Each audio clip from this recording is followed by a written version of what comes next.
வணக்கம். All in one zone devotional சேனலுக்கு உங்களை அன்புடன் வரவேற்கிறேன். நாம் இன்றைக்கி நம்மளுடைய சேனலில் நம்ம காஞ்சி மகா பெரியவா அவருடைய வழிகள் மற்றும் விளக்கம் மற்றும் ஜோதிட வழி பரிகாரத்தை பற்றி நாம் முழு விவரமாக பார்க்கலாம். அதற்கு முன்னால் நம்மளுடைய சேனலை தான் ஃபர்ஸ்ட் டைம் பார்க்குறவங்களா இருந்தாலும் சரி, சப்ஸ்கிரைப் பண்ணாமல் பார்க்குறவங்களா இருந்தாலும் சரி, நம்ம சேனலை சப்ஸ்கிரைப் பண்ணிக்கோங்க. கூடவே அந்த பெல் பட்டனை ப்ரெஸ் பண்ணிக்கோங்க. ஆல் என்கின்ற ஆப்ஷனையும் ப்ரெஸ் பண்ணிக்கோங்க. அப்போ தான் நான் போடுற வீடியோஸ் எல்லாம் உங்களுக்கு உடனுக்குடன் நோட்டிஃபிகேஷனில் தெரிய வரும். இந்த வீடியோவை ஸ்கிப் பண்ணாமல் முழுமையாக பாருங்கள். அப்போ தான் டவுட்ஸ் இல்லாமல் தெரிய வரும்.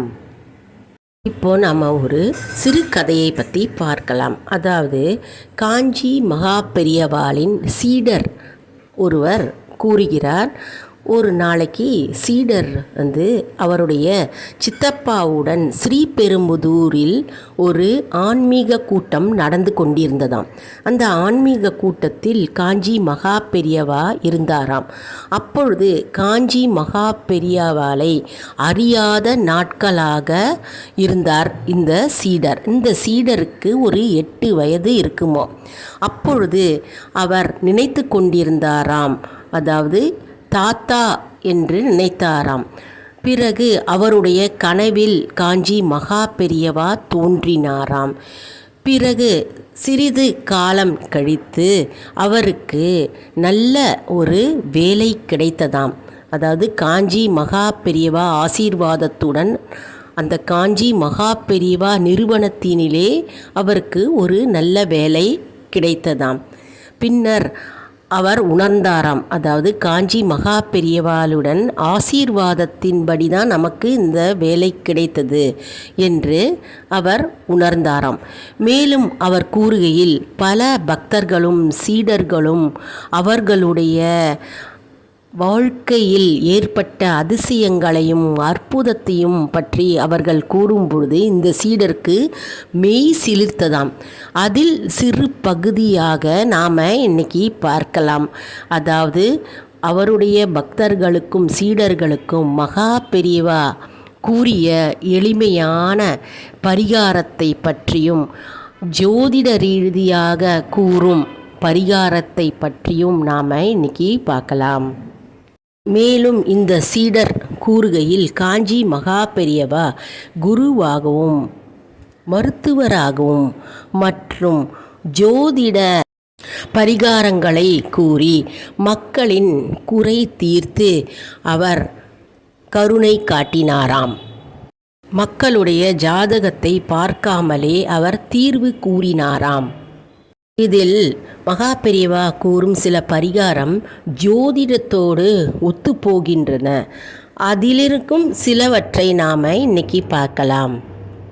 ஒரு பக்தன் மகா பெரியவாளை பார்க்க வந்தாராம். அப்பொழுது அவர் கூறினாராம், எப்பொழுதும் எங்கள் வீட்டில் ஒருவர் மாற்றி ஒருவருக்கு உடம்பு சரியவில்லை, எப்போ பார்த்தாலும் உடம்பு சரியில்லாமல் போகிறது, அதற்கு என்னதான் தீர்வு ஐயா என்று கேட்டாராம். அதற்கு மகா பெரியவா கூறினாராம், போன ஜென்மத்து கடுமையான கர்மா காரணத்தால் தான் உங்கள் வீட்டில் இப்படி உடம்பு சரியில்லாமல் இருக்குது. இதற்கு ஒரு எளிய பரிகாரத்தை செய் என்று கூறினாராம். அதற்கு பகல் பொழுது வேளையில் முழு மஞ்சள் மற்றும் அரசாணிக்காய் பரங்கிக்காயை தானமாக கொடு. அப்பொழுது உன் வீட்டில் இருக்கும் கர்மா, அதாவது போன ஜென்மத்தில் செய்கின்ற பாவங்கள் அனைத்தும் குறைய ஆரம்பிக்கும். அப்பொழுது உன் குடும்பம் நல்ல நிலைமையில் வரும், நோயில்லா வாழ்க்கை கிடைக்கும் என்று கூறினாராம். அதாவது அரசாணிக்காயில் இருக்கும் மருத்துவ குணம்தான் அவருடைய வீட்டில் இருக்கும் நோய்களை தீர்க்கும் என்று கூறினாராம். அதாவது அரசாணிக்காய் நோய் நிவாரணி, அதில் எல்லா சத்துக்களும் நிரம்பி இருக்கும் என்று கூறினாராம். பிறகு ஒரு நாள் வேறொரு பக்தன் அவரை பார்க்க வந்தாராம். அப்பொழுது எப்பொழுதும் மனம் சஞ்சலித்து கொண்டே இருக்கிறது ஐயா. மனம் ஒரு தெளிவான நிலையில் இல்லை, மனக்குழப்பத்துடன் இருக்கிறேன். எப்பொழுதும் மனம் தெளிவே இல்லை, எப்பொழுதும் குழம்பிக்கொண்டே இருக்கிறேன், வருத்தத்துடனே இருக்கிறேன். இதற்கு ஏதாவது ஒரு தீர்வு சொல்லுங்க ஐயா என்று கேட்டாராம். அதாவது அந்த காரணனாக சந்திரனுடைய தசாபுத்தியால் மனநிலை சரியில்லாமல் இருக்கிறது என்று சோர்வுடன் கேட்டாராம். அப்பொழுது மகா பெரியவா, நீ இரவு தூங்கும் பொழுது அருகாமையில் ஒரு டம்ளரில் தண்ணி வச்சுட்டு படுத்துக்கோ. காலையில் எழுந்து அந்த தண்ணி டம்ளர்லேருந்து செடியிலையோ அல்லது நீ வெளியிலையோ ஊற்றிவிடு.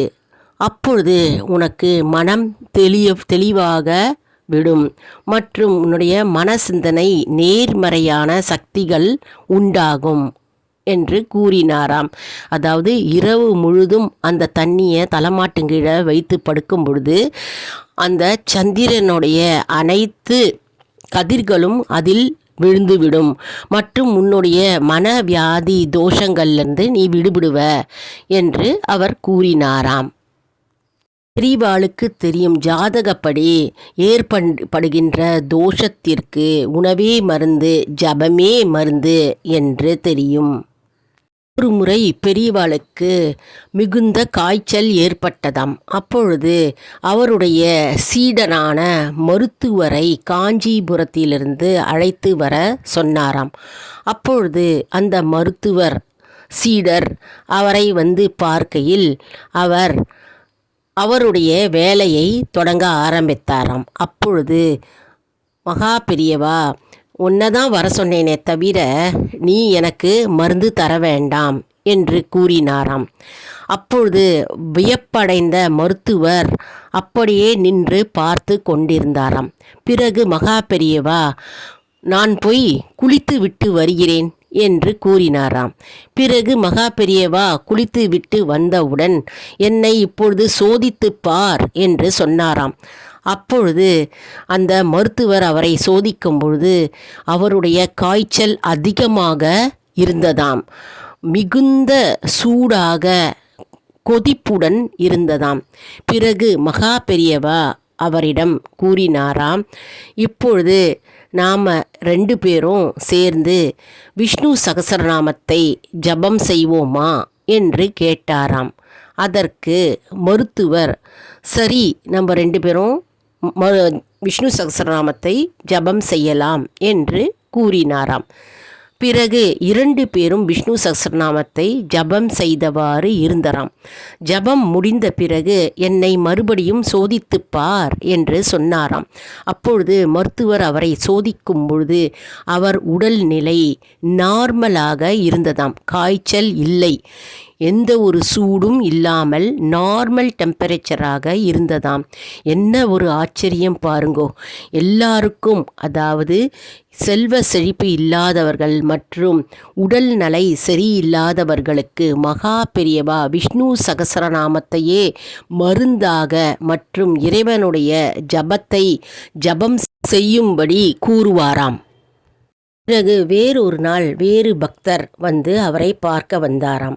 அப்பொழுது அந்த பக்தன் கூறுகையில், நான் நிறைய சம்பாதிக்கிறேன் ஐயா, ஆனால் பணம் விரைந்து போய்கொண்டே இருக்கிறது. பணம் என்கிட்ட தங்கவே இல்லை, வெறும்ன செலவாயிட்டே இருக்குது. ஃபுல்லாக பணமே இருக்க மாட்டேங்குது, என்கிட்ட பணமே இல்லை சார். எல்லாம் வந்து எனக்கு செலவாய் கொண்டிருக்கிறது, வீண் செலவு, வீண் விரயம் இருந்து கொண்டே இருக்கிறது. இதற்கு ஏதாவது ஒரு வழி சொல்லுங்களேன் ஐயா என்று கூறினாராம். அதற்கு மகா பெரியவா கூறுகையில், அதாவது இது 12ஆம் தசாபுத்தியாக இது கூறுவோம் ஜாதகப்படி, இதை சரி செய்ய ஒரு எளிமையான வழி உண்டு என்று கூறினாராம். அதற்கு, நீ தினமும் காலை பொழுதில் எழுந்து பறவைகளுக்கு இனிப்பு மற்றும் பிஸ்கெட்டுகள் வை, மேலும் மற்ற உயிரினங்களுக்கு உணவு தானமாக கொடு.